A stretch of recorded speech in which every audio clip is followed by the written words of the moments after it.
వైఎస్ఆర్ ఆశయాలు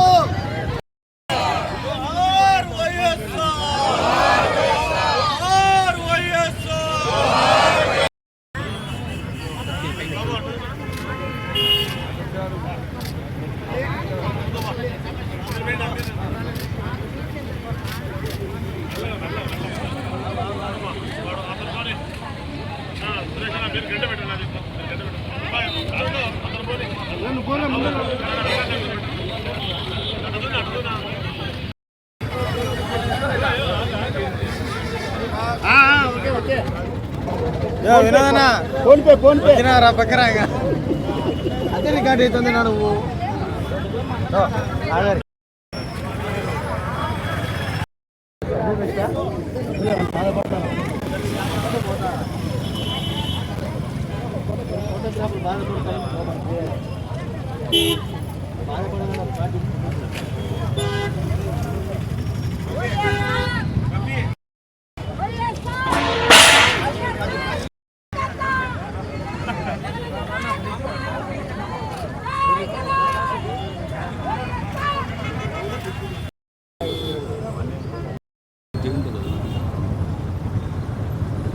ఆయన చనిపోయి ఇన్నేళ్ళైనా కూడా ఇంకా ప్రజల గుండెల్లో మరుపురాని వ్యక్తి. ఇక్కడే కాదు, కంబైన్డ్ తెలుగు రాష్ట్రాలే కాదు, ప్రపంచవ్యాపితంగా కూడా తెలుగు మాట్లాడే ప్రతి ఒక్కరూ కూడా గుర్తుండే పేరు వైఎస్ రాజశేఖర రెడ్డి గారు. ఒక చరిత్ర సృష్టించిన వ్యక్తి, ప్రజల గుండెల్లో రెండు రాష్ట్రాల్లోనూ నిలబడిన వ్యక్తి. ఎందుకంటే ప్రతి ఇంటికి కూడా రాజశేఖర రెడ్డి గారి చరిత్ర, ప్రతి ఇంటికి కూడా ఒక చరిత్ర ఉంటుంది. రాజశేఖర రెడ్డి గారితో పరిచయం, రాజశేఖర రెడ్డి గారితో అవినాభావ సంబంధం, ఇవన్నీ కూడా ప్రతి ఇంటికి కూడా కలిగిన ఏకైక వ్యక్తి శ్రీ వైఎస్ రాజశేఖర రెడ్డి గారు. ఎందుకంటే అనేక రకాలైన సంక్షేమ కార్యక్రమాల ద్వారా ఈ రాష్ట్రంలో ప్రజలందరినీ తన సొంత కన్నబిడ్డల వలె ఆయన ప్రతి ఒక్కరిని అభివృద్ధి చేయాలి, ప్రతి ప్రాంతాన్ని అభివృద్ధి చేయాలి అనే సత్సంకల్పంతో ఆయన ముందుకు పోవడం జరిగింది.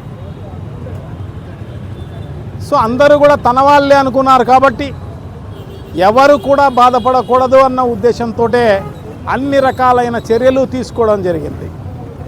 సో విద్యకు సంబంధించి అయితేనేమి, వైద్యానికి సంబంధించి అయితేనేమి, అగ్రికల్చర్ సంబంధించి అయితేనేమి, వ్యవసాయానికి సంబంధించి అన్ని రకాలుగా అందరి అభివృద్ధిని కాంక్షించి తీసుకున్న వ్యక్తి.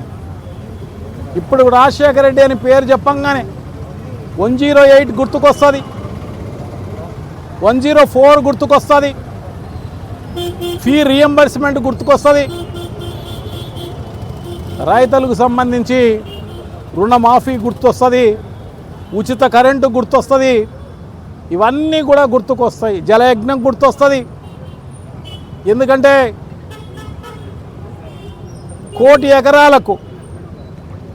ఎకరాలకు రెండు రాష్ట్రాలలో, తెలుగు రాష్ట్రాలలో 1,000 ఎకరాలకు నీళ్ళు ఇవ్వాలి అన్న ఉద్దేశంతో జలయజ్ఞ కార్యక్రమంలో అన్ని రకాలైన ప్రాజెక్టులు ఏ అయితే పెండింగ్ ఉన్నాయో అన్నీ కూడా ఎవరు అడక్కపోయినా కూడా మొదలుపెట్టిన వ్యక్తి శ్రీ వైఎస్ రాజశేఖర రెడ్డి గారు. ఆయన టైంలో ఆయన ఉన్నది 5 సంవత్సరాల 3 నెలలు.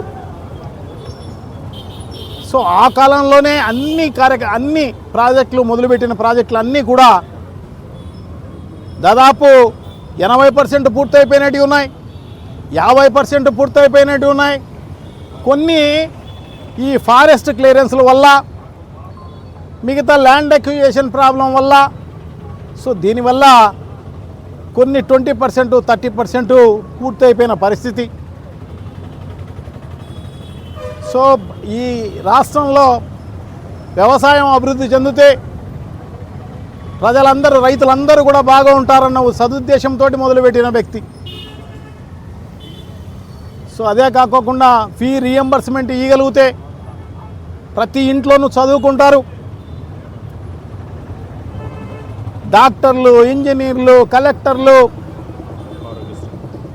అన్నీ కూడా చదువుకునే అవకాశం ఉంటే తప్పకుండా వాళ్ళు ఈ రాష్ట్రంలో కాకపోయినా వేరే రాష్ట్రాల్లో ఎక్కడైనా కూడా, వేరే దేశంలో ఎక్కడైనా కూడా ఉద్యోగాలు చేసి వాళ్ళ కుటుంబాలన్నీ కూడా అభివృద్ధి చెందుతాయి. సో వాళ్ళే అసెట్స్,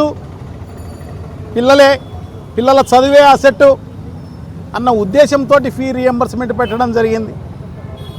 ఆరోగ్యానికి సంబంధించి 108 అయితేనేమి, 104 అయితేనేమి, ఎందుకంటే బీదవాళ్ళు కూడా మల్టీనేషనల్ హాస్పిటల్స్లో, సూపర్ స్పెషాలిటీ హాస్పిటల్స్లో బీదవాళ్ళు కూడా చూపించుకునే అవకాశం రావాలి అన్న ఉద్దేశంతో ప్రవేశపెట్టినది. సో ఇవన్నీ కూడా ఏ రాష్ట్రంలోనూ గతంలో లేవు. ఈ రాష్ట్రంలోనే ఆదర్శవంతంగా ఇవన్నీ కూడా అమలు చేయడం జరిగింది. సో దాన్ని మార్గదర్శకంగా తీసుకొని ఇప్పుడు అన్ని రాష్ట్రాలు అదే దిశనే పయనం చేస్తున్న పరిస్థితి. సో ఆయన అడుగుజాడల్లోనే శ్రీ జగన్మోహన్ రెడ్డి గారు అదే సంక్షేమ కార్యక్రమాలకు ఫైన్ ట్యూనింగ్ తోటి ఇంకా ప్రజలకు మేలు జరగాలన్న సదుద్దేశంతో అన్ని రకాలైన సంక్షేమ కార్యక్రమాలు దాదాపు 3,45,000 కోట్ల రూపాయలు డీబీటీ ద్వారా, నాన్ డీబీటీ ద్వారా, సంక్షేమ కార్యక్రమాల ద్వారా అన్నీ కూడా అందజేసిన వ్యక్తి శ్రీ జగన్మోహన్ రెడ్డి గారు. అన్ని రకాలుగా ఏదైతే వాళ్ళ నాయన విద్య పైన, వైద్యం పైన, వ్యవసాయం పైన ఏదైతే చేయడం జరిగిందో దాంట్లో మైన్యూట్కి వెళ్ళి ప్రజలందరికీ మేలు చేయాలన్న సదుద్దేశంతో అదే కార్యక్రమాలన్నీ కూడా ఇంకా పెద్ద ఎత్తున చేసి, ఎందుకంటే రాజశేఖర రెడ్డి గారు ఒక అడుగు ముందుకు వేస్తే ఈయన 4 అడుగులకు ముందు వేసి ప్రజలకందరికీ మేలు చేయాలనే సత్సంకల్పంతో ముందుకు పోయిన వ్యక్తి శ్రీ జగన్మోహన్ రెడ్డి గారు. స్వాతంత్రం వచ్చిన తర్వాత ఉన్న నాయకులందరినీ కూడా ఎవరు కూడా గుర్తుండరు. ఎందుకంటే ఇప్పుడు చంద్రబాబు నాయుడు గారు ఉన్నారు, ఆయన ఇది 4వ ముఖ్యమంత్రి. ఆయనకి ఘనంగా నివాళులు అర్పించడమే కాకోకుండా ఈ జయంతి సందర్భంలో ఎవరైతే ఆయనను అభిమానించే వాళ్ళు ఉన్నారో వాళ్ళందరికీ కూడా శుభాకాంక్షలు తెలియజేసుకుంటూ సెలవు తీసుకుంటున్నా. Thank you. నమస్కారం. రెడ్డి.